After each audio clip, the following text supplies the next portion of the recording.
in a cage like that for 10 minutes, let alone for half of our lives.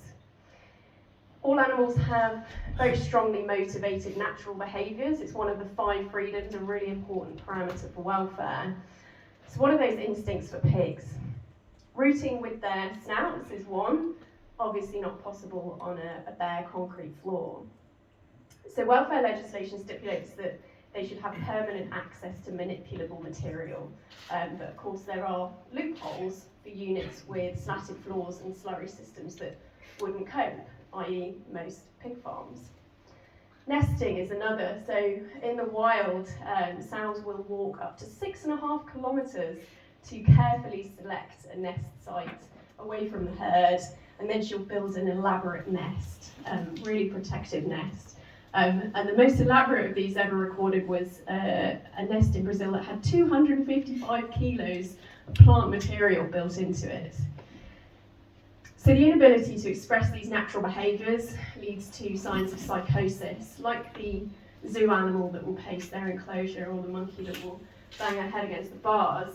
Sows will bite their cage bars until their mouth bleeds. Because there's no stimulation, sometimes just the anticipation of a feed that's running slightly late can cause them to become so overwrought that their abdominal organs literally torse and they die. I've seen sows in farrowing crates, so not even with the extended periods in the stalls, lose the will to live, completely stop eating and just lie there staring at the metal feeder in front of her until she's dragged out to be shot.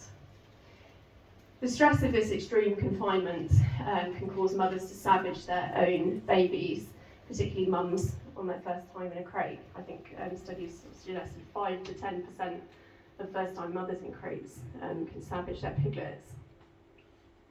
In the sow stalls, we can see them on the video toe tapping, so shifting their weight, which indicates pain in their legs, which is unsurprising, because with no movement they lose muscle tone and of course pressure on their joints from standing on concrete all day, every day.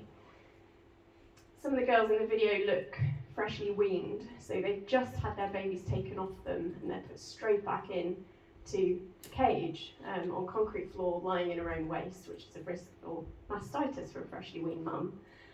She'll be forcibly inseminated in these cages within a few days of losing her last lot of babies, and with the inability to keep clean, creating a risk for urogenital infection as well. So why are we doing this to them? Why are they in cages? The industry is still peddling the lie that these cages protect piglets. In fact, there's no statistical difference in the studies between mortality of crated and uncrated sows. Right now in the UK, both piglet and sow mortality is over 2% higher on indoor units than outdoors, suggesting, of course, cages don't actually help anyone.